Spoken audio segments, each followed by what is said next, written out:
What's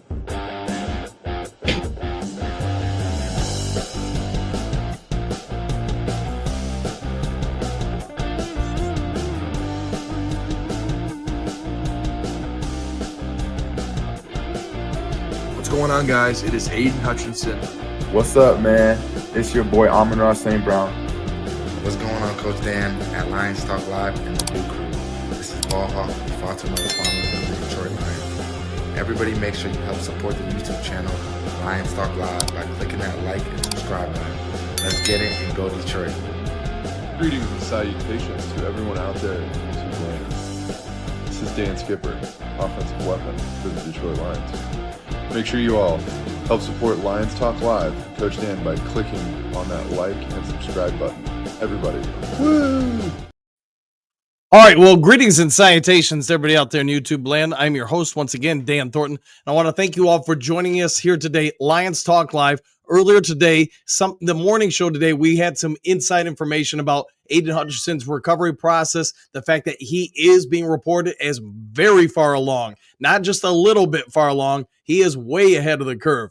You know what? And it's just almost comical because in the Fox pregame show today, they came out, Jay Glazer, as you can probably tell from the thumbnail for this video, came out and confirmed it. Before we talk to everybody in the crew, let's go ahead and bring this up on so you guys can see it. For those who didn't see it, Jay Glazer does talk about it, and let me get it on the screen. One moment, if you please. And then we'll go ahead. Getting some guys back? Well, might be getting one of their biggest stars back a little bit sooner than maybe they thought. And Aidan Hutchinson, look, here's where he is. He's actually doing some underwater running on an underwater treadmill. He's able to walk on land, as they say. He's supposed to use a cane, but he's not really using it right now. And they actually are holding out hope, just because of how hard he works, that he could possibly be back.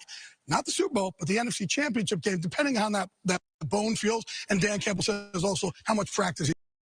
All right, so we're going to get that off screen and get back to our panel of experts and such. So both of you guys, make sure you have your mics on, et cetera, so we can hear you. But, hey, I talked about it this morning when I got news yesterday from several different sources saying they were aware that Hutchinson, and you do hear Jay Glazer talk about it, so if you want, you can go back and watch today's morning show. Jay Glazer confirmed what we had heard from Lions Talk Live, that Hutchinson's water level, the rehab level, was down to 15%. Why is that important? You're going to say it means he's fully weight bearing. He's no longer relying on the water to support him and take pressure off that ligament. Now, leg. Why is that important? It means that he may actually be back on the practice field later this month. Now, keep in mind that means that opens up the 21-day window. Doesn't mean he's going to be playing in December. Doesn't mean he's going to be playing Week 18 against the Minnesota Vikings. It means he's going to potentially cross a big hurdle in his recovery later in December. And when that window activates, as you have heard us talk about for a few weeks now and confirmed this morning, now with Fox Sports confirming it and Jay Glazer himself, the man with inside information, there's growing possibility that Aidan Hutchinson is back for the NFC title game, maybe even the week before that. Let's go to our panel of guys and talk about this in depth. Hutch Jr., you hear this? I'm going with you first because your name is Hutch Jr. What's this say to you? And do you think that Aidan Hutchinson is working his tail off to get back for this team? Yeah, I do. This is probably the best news you could probably have as a Lions fan right here. I mean, obviously our defense for that first half against the Green Bay Packers looked great. We had some moments in the second half, but you're talking about getting a star pass rusher back in the playoffs, knowing what teams you're going to have to play. And I think this also gives the Lions a look at what Zadarius Smith and Hutchinson will look like next year. So now they could look at, okay, do we keep Zadarius Smith or do we go elsewhere and draft? I think personally they should keep Zadarius Smith and have Hutch and go that. But if I remember right, Jay Glazer did say he's using a water treadmill too, like he's running in the water with some kind of treadmill. So right, the aqua pool. Yep. Yeah, this is crazy news. I saw it this morning. Was pretty hyped about it. So I'm just kind of playing the waiting game. But yeah, I mean, if he's ahead of that schedule, I know personally, I've seen stuff of him at the Lions games with no crutches, no nothing. He's walking in the stadium normal. So big news. So Johnny, let's go to you with Johnny Gas Sports. So You hear the fan base, they're torn on it. It's half of them want him to play this year if he's medically cleared. Other half do not want him to play. You, as somebody who's now, covering the Lions on a regular basis, you look at this kid. Do you think the Lions, if he's medically cleared, should put him back on the field, or do you bench him and just say, "Hey, we'll see you next year"? Yeah, I think they're your windows now, and I think what Dan Campbell will do, I think in this case, is you look at the man, you go to Hutch and say, look, what do you want to do? I really think it's an open conversation, but I think we know what Hutch wants to do. I think honestly, Dan, I think it's an open and shut case. If he is cleared, he is going to play this year. They've put themselves in a position where it just has to happen, and I think he would agree. I don't think anybody wants to put him in a bad spot. If he's not there medically, you can't do it. But if he's there, and it sounds like all indications are he's going to be there, and it's a wild thought. And in watching football today, I'll tell you what, they're going to need him. They're going to need him, even if they can get him back for that NFC Championship game. I think it's going to be a necessity.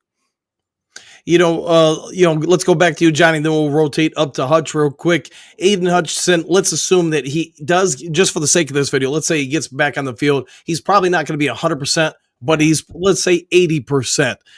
How impactful, in your opinion, is 80% Hutchinson, either as a starter or a rotational piece for this defense? That's a good point. Honestly, at 50%, Hutch is impactful, and I think it's because of the way that they scheme the defense when he's on the field. Like before, it was a Hutchinson filtering system. Your whole defense is predicated to geared to get it towards Hutch. Now you took that away. And I think you're still seeing success because they've had to come up with other ways to scheme the defense. So you have flash players like Muhammad, Pat O'Connor from the last game. Right. So again, going back to your question, I think at 50%, 80%, he is so impactful on this defense that he'll make that difference. Even if he doesn't make the statistical play, he's going to make everyone around him better. Hutch Jr., let me throw the same question at you. He gets out there on the field, NFC Championship game or whenever he's back.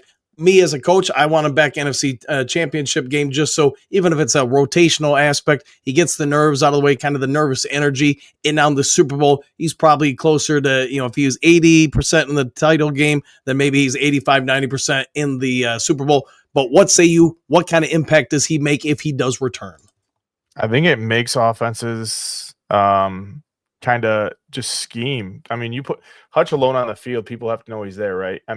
Like Johnny was saying, Hutch at 50%, you're still going to know he's there, which is now, he might not be 100%, but teams are still going to double team him because of what he's worth.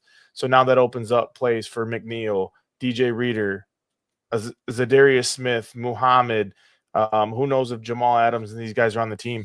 Aaron Glenn has done such a great job with this defense with what he's got. We're talking about practice squad players that are playing with this team right now when we're still winning games. And now you're talking about getting one of the best pass rushers in the NFL back. And then not to mention what they have now with Zadarius and these guys. Right. The sky's the limit. You put Hutch out there, teams have to honor Hutch. Like, they can't just be like, oh, Hutch is 80%. We're just going to chip this way and let him go. Yeah. So yeah, it's, like Johnny was saying, they're going to sit this down. They're going to go to Hutch, man. Hey, are you okay with playing? Do you feel great? Do you want to play? And Hutch he's a Michigan man. He's going to sit there. He's like, look, I want to win this for my home team. I don't care if I'm 75, 80%, I want to play. And if it's 20, 25 snaps, you put him in there 20, 25 snaps and you let him go to work. May it be pass rushing or setting the edge on, because they do the rotation where first and second down, they'll do the run and they bring in their big boys on, third or whatever. So maybe Hutch only plays 20, 25 snaps in certain situations, and then, right, get him just kind of back acclimated to football shape. And then, if we go to the Super Bowl, you say, here you go, Hutch, you're out there. So let me start with the next question. We'll make this the last one for this episode, just so everybody can get going with their Sunday evenings.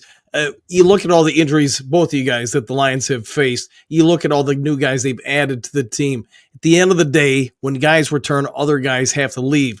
But do you feel like, in your opinions, each of you, and again, we'll start with Hutch and then go down to Johnny, how much deeper is this potential Lions defense entering the playoffs? Hutchinson return, we'll just throw that in there, plus everybody else.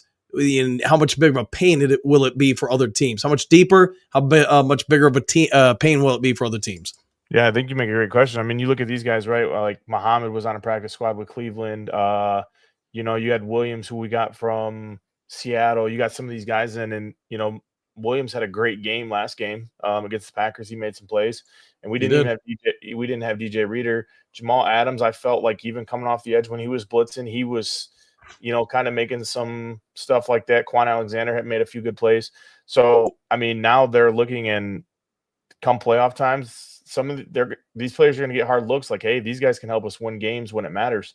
So, I mean, now you just can't be like, okay, now we can just block Hutch or block Zadarius. We still got to account for these guys in the middle and these guys coming in off the bench because they've made plays before. So that's the big thing with Aaron Glenn, man, and Dan Campbell and Brad Holmes. Give them credit. They've been able to find just piece this roster together, even with injuries. And, we're still winning games, and we're still, I was very surprised about the pass rushes, how quick they got home that first half against the Packers. It was pretty amazing to watch. Johnny? Yeah, I mean, I mirror all those points. I think the biggest thing I point out from the game before, how about Ezekiel Turner? Maybe the biggest tackle of the game on Jordan Love, another guy that you had to pull off a practice squad and kind of thrust into a role, and he made the biggest play of the game. I mean, if he doesn't make that tackle, we might be talking different today about what happened. Right. But yeah, I think as far as the depth goes, and they're not going to have everyone back, so they're really going to still rely on a lot of these pieces. So to get them the experience now and big time spots is going to be so valuable. I mean, right now, the way it's shaping up, it looks like that Minnesota game at the end of the year might really mean something. I mean, let's hope we still have a tiebreaker scenario, but that's what I mean. Those depth pieces are going to play a key role in that game just to put you in a position for what kind of seed you're going to have in the playoffs, and who knows, what you'll have in front of you there. So yeah, it's going to be big. These are big games. These are big times for these players. Well, let's all just, hope and pray that Hutchinson's recovery continues to go well. There's no setbacks, because really, I think at this point, any kind of setback stops him returning. At least that would be my guess. But, Johnny, you were the last one up, so why don't you go ahead and give yourself a shout out, tell us all about your great work, where to find you, etc. I appreciate you, Dan. Yeah, Johnny Gas Sports. I'm starting to work on what I'm calling the Ben Johnson Theater. So I'm just starting to piece together, play-by-play highlights, just breaking down some key offensive plays over the last several games, that, and just get, game previews, all the other stuff you come to love. But more than anything, I just love teaming up with you guys and having a good conversation about Lions. So I appreciate you, Hutch and Dan. Thank you guys. Hutch Jr.? Same thing. You can just find me on here with Dan, obviously with the rest of the Duke crew and these guys, man. They do amazing work. So make sure you hit that follow, hit that like button. We're always on here bringing, what we have. So you can also find me on Twitter, the only one and only Hutch Jr. You can catch me on there with Lions news, things like that. And then catch my Vibe Radio, cmvradio.com, based out of Jackson, Michigan. So make sure to check me out on there. All right, everybody out there in Dew land, I guess you could say, if there is some sort of breaking news still tonight, I'll get it over to you. Otherwise, we'll see you all in the morning show. 7 o'clock is the kickoff. All right, take care. Enjoy the rest of your day. Hit that like button. Hit that subscribe button. We'll see you guys all on the next Lions Talk Live. Take care, everybody. Which button?